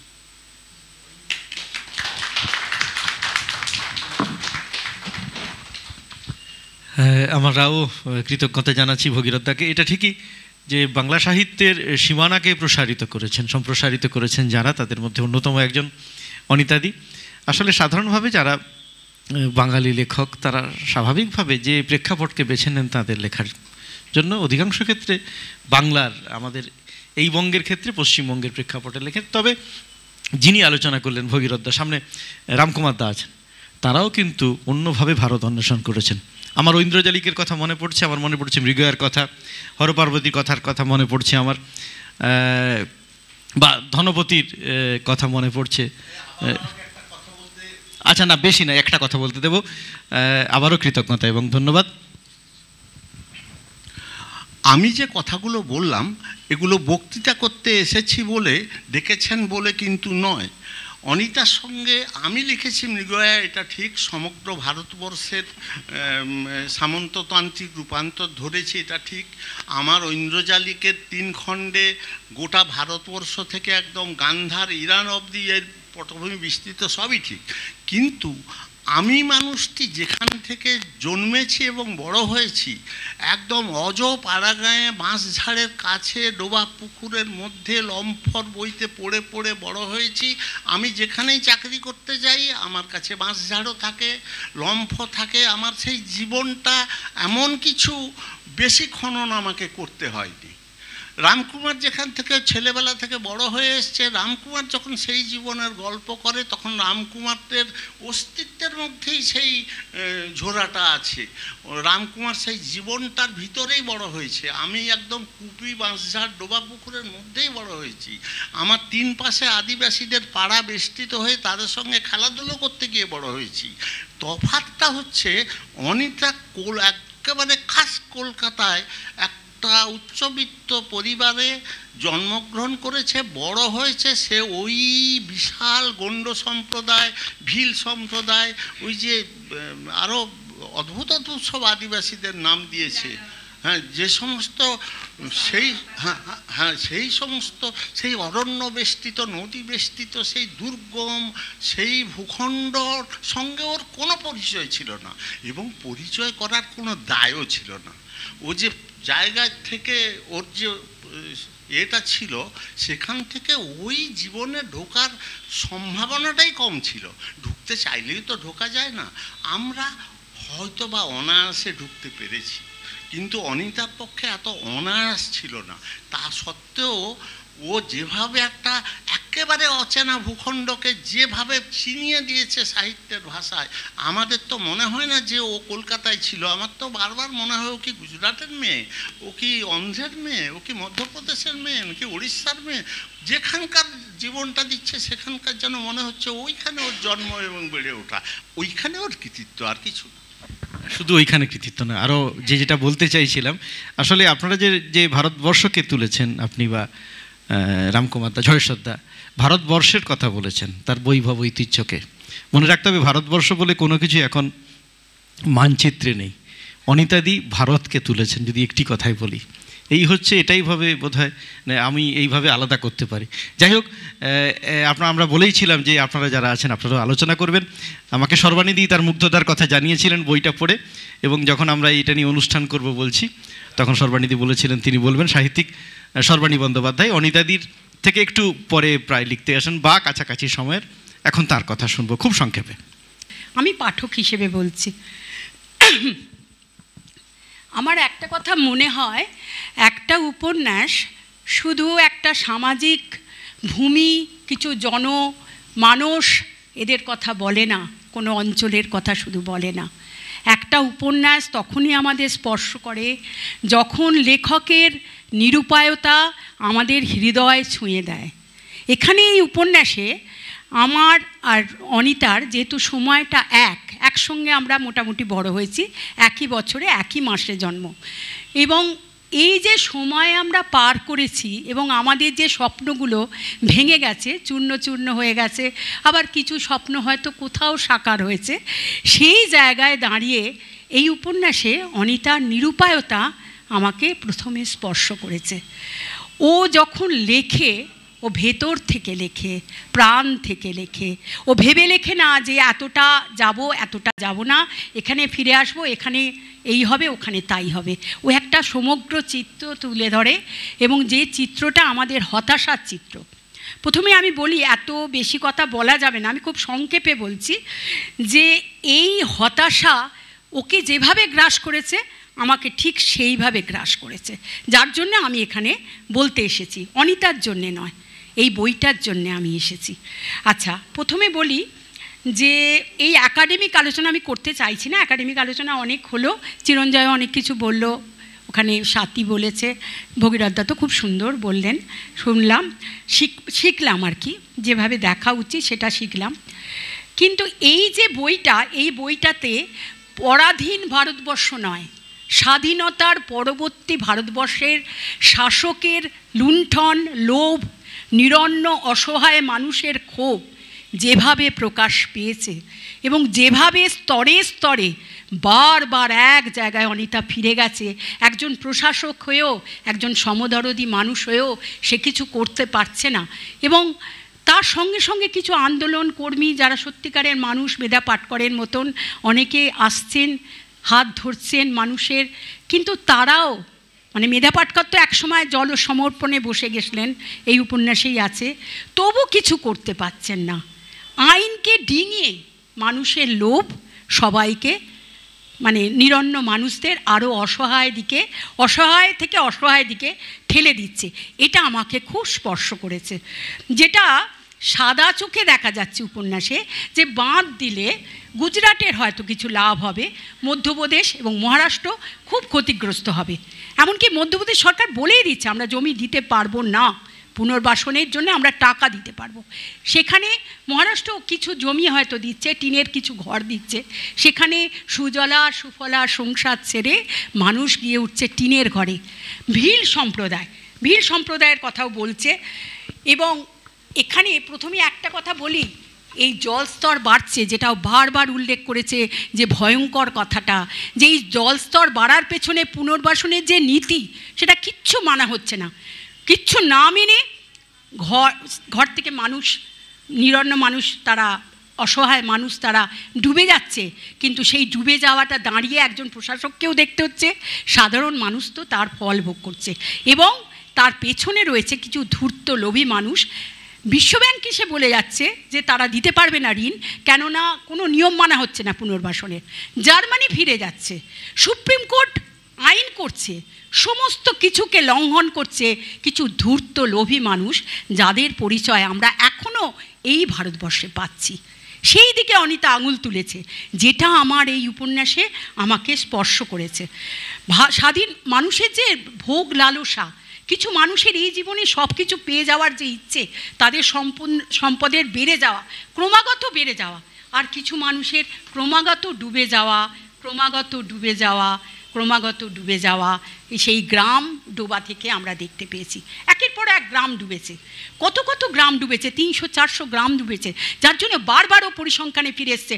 ও কোনো নিয়ম মানেনি, কোনো নীতি মেনে একটা জায়গায় একবার বলেছি, আর একবার বলবো না বলেনি, কারণ ওটা ওকে ধাক্কা দিয়েছে, যে এইভাবে চেষ্টা করা হচ্ছে, একটার পর একটা গ্রাম ডুবে যাচ্ছে, তবু আমরা, মানে সরকার থেকে কোনো পুনর্বাসনের নীতি না মেনে সেই ব্যাপারটা করা হচ্ছে, মানে অক্লেশে করা হচ্ছে। যেরকম অক্লেশে আমরা চারপাশে দেখছি যে অন্যায়গুলো ঘটছে সাধারণ মানুষের ওপর, সেই অন্যায়ের দিকেও আঙুল তুলেছে। উপন্যাসটা এখানেই বিস্তৃতি পেয়েছে। উপন্যাস একটা কোনো ঘটনাকে শুধু বলেনি যে গ্রাম ডুবে গেছে, নদী বাঁধ গণ্ডগোল হয়েছে, শুধু সে কথা বলেনি, বলেছে আমাদের পরাধীন ভারতবর্ষের কথা পরেই, যে পরাধীন ভারতবর্ষের পরে যে স্বাধীনতা আমাদের মানুষেরা, যে বিপ্লবীরা এনে দিয়েছিলেন, সেই স্বাধীন ভারতবর্ষে আমরা কি পেলাম, সেই কথা বলেছে এই উপন্যাস। ভিলেদের জীবনযাপনেও তারই প্রতিচ্ছবি। জঙ্গলে যে মানুষগুলো ঘর সংসার করেছে, যারা জঙ্গলের জমি চাষ করেছে, তারা জমি পাবে না, কারণ তারা জঙ্গলের জমি চাষ করে, অতএব তাদের পুনর্বাসনে কোনো জমি দেওয়া হবে না, কথা বলা হয়েছে। এবং এই যে ভিলেদের কথা বলতে গিয়ে ও একজন এক ভিল বিদ্রোহের কথা বলেছে, ট্যান্টা ভিলের কথা বলেছে, যে কথা আমি জানতাম না, এই বইটা পড়ে জানলাম যে সেই বিদ্রোহ হয়েছিল ইংরেজদের বিরুদ্ধে। এবং এটা একটা প্রতীকী কথা আমার মনে হয়েছে, কারণ এখনও ভিলেরা সেই এক জায়গায় রয়েছে, স্বাধীন ভারতবর্ষে। দুঃখের কথা, স্বাধীন ভারতবর্ষে। এবং সেখানেই ও বারবার আঙুল দেখিয়েছে, বারবার সেখানটায় দেখিয়েছে যে কিভাবে আমরা আমাদের মানুষকে আমরা কিভাবে শোষণ করছি। আচ্ছা, এই বইতে যে জলে ডোবা মানুষের সংসারের হাহাকারের কথা আছে, শুধু তারা জলে ডুবে যাচ্ছে না, মধ্যপ্রদেশ সরকার বলছে যে তোমাদের জলে তোমরা ডুবে যাচ্ছ, ডুবে যাবে আমরা জানি, তোমরা তোমাদের ঘর ভেঙে দিয়ে যাও, তাহলে তোমাদের 25,000 টাকা বেশি দেওয়া হবে, আমরা তোমাদের জমি দিতে পারবো না, 25,000 টাকা বেশি দেবো। আপনি ভাবতে পারেন, আমি যখন পড়ছিলাম আমার গা শিউরে উঠছিল, নিজের ঘর মানুষ নিজে ভাঙছে, কেন না সে তো গরিব মানুষ, সে 25,000 টাকা বেশি পাবে। এই ঘটনাগুলোকে তুলে ধরেছে উপন্যাসেও। আরেকটা যেটা তুলে ধরেছে সেটা হচ্ছে গুজরাটের মুখ্যমন্ত্রী ছিলেন তখন মোদি, এবং মোদি ধর্নায় বসেছিলেন এই নর্মদা বাঁধের জন্য। এবং মোদি ধর্নায় বসেছেন, তারপরে তিনি যখন প্রধানমন্ত্রী হলেন তখন ধর্নার তার যে স্বপ্ন কল্পনা সফল হলো, বাঁধ এই যে জলস্তরের উচ্চতা বৃদ্ধি হলো, সব হলো, কিন্তু যে জন্যে করা সৌরাষ্ট্রে ক্যানেলের মাধ্যমে জল যাবে সেটা হলো না, সেটা ঘটলো না। আহমেদাবাদে চলে গেল, যারা বণিক শ্রেণী তারা সেই জল পেল, কী লাভ হলো? অথচ মানুষ ডুবে গেল। কেন ডুবে গেল? না তাদের কোনো তো ক্ষমতা নেই, তারা তো নিরন্ন, তারা তো অসহায়, তাদের ডুবিয়ে দেওয়া তো সোজা। নিজেদের লোভের জায়গাগুলো ভর্তি করা হচ্ছে, নিজেদের জেদগুলো পূর্ণ করা হচ্ছে, কিন্তু স্বাধীন চাষির দিকে আমরা চাইছি না। তাদের বউদের গিয়ে বাসন মাজতে হচ্ছে কলোনির বাড়িতে, আর তাদের ছেলেরা হয়ে যাচ্ছে চাকর, যারা স্বাধীন ছিল। এই দুঃখটা, এই কষ্টটা ও অনুভব করেছে। ও কোন স্তর থেকে এসছে, কোন বাড়ি থেকে এসছে আমি ভাববো না, আমি ভাববো একজন লেখক পলে পলে এইগুলো অনুভব করেছে। আমি ওর মহানদী মহাকান্তার পড়েছি, এবং সেখানেও দেখেছি ও সাধারণ মানুষের দুঃখ কিভাবে অনুভব করে। এবং ও একজন মহিলা লেখক, বা একজন লেখক, মহিলা লেখক বলে আমি কিছু বিশ্বাস করি না যদিও, কিন্তু একজন শক্তিশালী লেখক বলে ওকে আমি সম্মান করি, যে সম্মান আমার বৃদ্ধি পেয়েছে এই বইটাতে। এখানে সর্দার প্যাটেলের যে মূর্তি, বিরাট মূর্তি, যে মূর্তির কাছে প্রমোদ তরুণী আসবে বলে নদীর বুক ভেঙে দেওয়া হচ্ছে, এই কথার উল্লেখ করেছে। নদীর বুক কেটে দেওয়া হচ্ছে যাতে প্রমোদ তরুণীটা ওই অবধি পৌঁছতে পারে। এই তো আমাদের চেহারা, এই তো আমাদের নগ্নতা, মানে আমাদের চেহারার নগ্নতাটাকে ও তুলে ধরেছে একজন লেখক হিসেবে। এবং সেখানে কোভারিয়ার লোকেদের আলো নেই, তাদের ঘরে কোনো আলো নেই, তারা আলো পাচ্ছে না। কিন্তু কোভারিয়া বলছি, মণিবেলির মতো গ্রামে অন্ধকার, কিন্তু কোভারিয়ার ওই যে আলো সর্দার প্যাটেলের মূর্তি থেকে আসছে ভেসে, সেই আলোতে তাদের ঘুম হচ্ছে না। তারা জলে ডোবা অবস্থায় বসে সেই আলোতে তারা দিক দর্শন করছে যে তাদের জীবন কি জীবন নয়, তারা কি ভারতবাসী নয়। এই দিকে আঙুল তুলেছে বলেই এই উপন্যাসটাকে আমার অনেক বড় আকারের মনে হয়, অনেক বিস্তৃত মনে হয়। আচ্ছা, আরও আমি দেখেছি যে সব মানুষ, এই বল্লভভাই প্যাটেলের মানে চরিত্রটা আমার চরিত্র সম্বন্ধে সামান্য কিছু বলেছে, আমার খুব কম জানা ছিল, কিন্তু এই চরিত্র যে মানুষ স্বাধীনতা সংগ্রাম করেছে, যে কোনো পদের লোভ করেনি, তার মূর্তি গড়া হয়েছে, সেখানে সে কত অসহায়ভাবে ভিজছে। শুধু একটা বর্ণনাও দিয়েছে যে বৃষ্টিতে তার মাথায় ছাতা দেওয়া যাচ্ছে না, এত বড় মূর্তি, সে অসহায়ভাবে দাঁড়িয়ে ভিজছে। সেই অসহায়তা আমাদেরও সেই এক অসহায়তায় ও দাঁড় করিয়েছে ওই বল্লভভাই প্যাটেলের মূর্তির পাশাপাশি। এটা আমাকে খুব স্পর্শ করেছে। মেধা পাটকর আন্দোলন করছেন, তিনি জলে ডুবে যেতে চাইছেন। শিক্ষিত মানুষ, আরও অনেক শিক্ষিত মহিলা পুরুষ সব এসছে, গ্রামের লোকেরা এসছে, তারা আন্দোলন করছে, তাদের বাচ্চা আকাশের নিচে জন্ম নিচ্ছে আন্দোলন করতে গিয়ে, এসব ছবিও এঁকেছে। কিন্তু আমার মনে হয়েছে এরা তো কিছু করতে পারলো না, প্রশাসক কিছু করতে পারলো না, আমাদের কাছে যারা, ওদের কাছে যারা যেসব দরদি মানুষরা এলো তারা কিছু করতে পারলো না। এই যে অসহায়তা, আপনারা যারা পড়েননি উপন্যাসটা, আমি অবশ্যই কাহিনী বলছি না, আপনারা উপন্যাসটা পড়বেন, এই জায়গাগুলো খেয়াল করবেন যে এই জায়গাগুলো কীভাবে ও এনেছে। এবং মণিবেলি ডুবোগাম, পুরুষরা কন্যা পায় না, বিয়ের জন্য তারা কন্যা পায় না, আর মেয়েদের জল পার করে, ছেলেদের জল পার করে পড়তে যেতে হয়। সেই ডুবোগামের যে বাস্তবতা, সেই বাস্তবতার জন্য পরিসংখ্যান এনেছে। আমার অনেক সময় মনে হয়েছে এত পরিসংখ্যান, আমি শুনেওছি এই আলোচনা যে অনিতা অগ্নিহোত্রীর উপন্যাসে খুব পরিসংখ্যান থাকে। পরিসংখ্যানগুলো এত জরুরি, এবং হয়তো ও কোনোভাবে পরিসংখ্যানগুলো পেয়েছে, ও কাজের সূত্রে বা যেভাবেই হোক, বা কাজের সূত্রেই সবাই তো পরিসংখ্যান পায় না, তার জন্য চেষ্টা করতে হয়।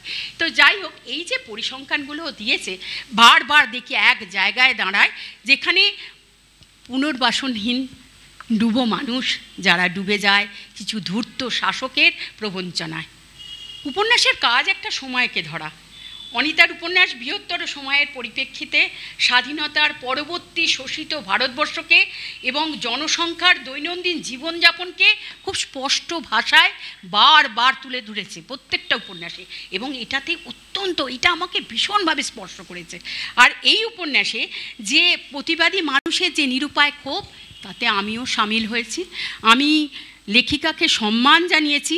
আমার মনে হয়েছে ওর বই একটা দোষেই দোষী, সেটা হলো কি দরকার ছিল আমাদের এই বুকটা ভাঙিয়ে দেওয়ার।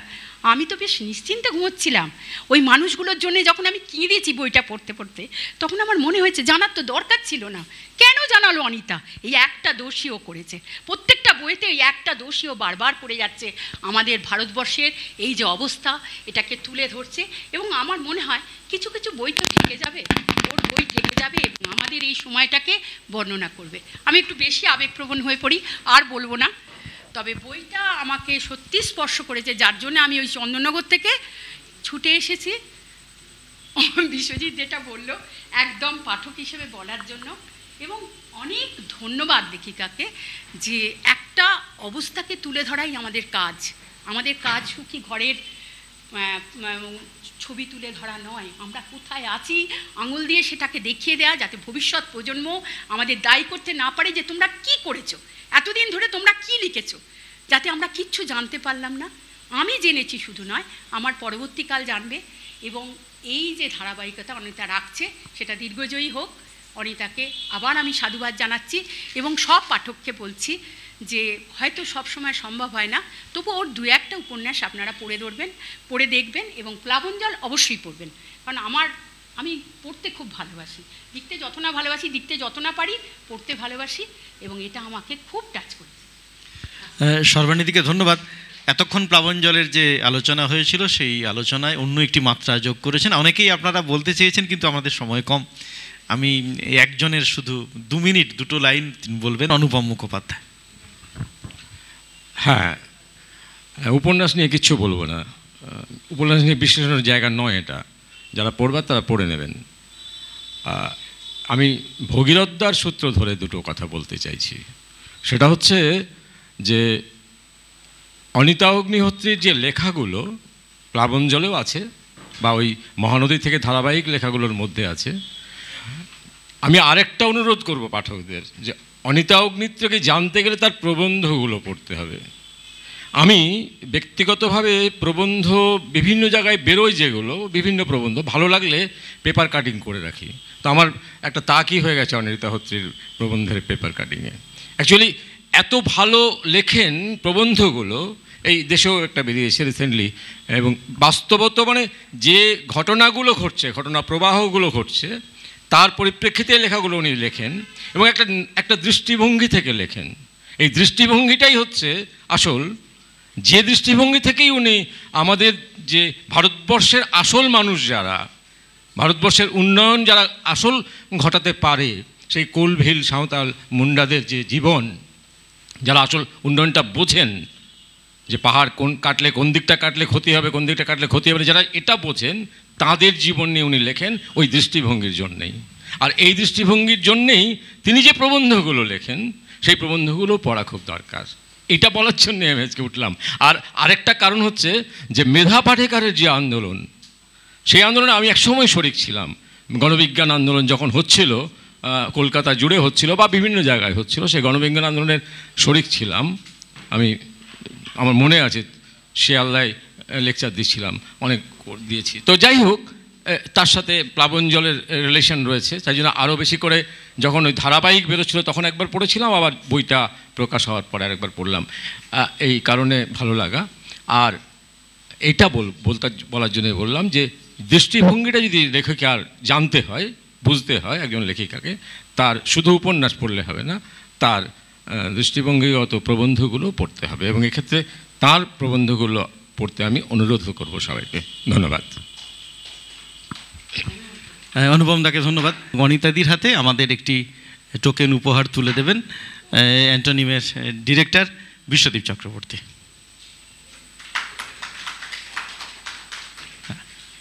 দিদি বলুন।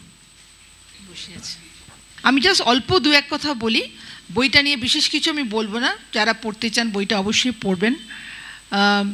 আজকে আমার জীবনের বিশেষ দিন, কারণ আমি তো 40 বছরের উপরে লেখালেখি করছি, এবং এই প্রথম এই এত কাছাকাছি বসে, মানে 6 ফুট দূরত্ব, যেখানে কি হাত দিয়েই মারা যায়, যেটা চিরঞ্জয় বললেন, তো সেরকম দূরত্বে বসে আমি সাথীর, চিরঞ্জয়ের, তারপরে ভগীরথদার, তারপরে অনুপম বাবু, সর্বাণী, সবার আলোচনা শুনলাম।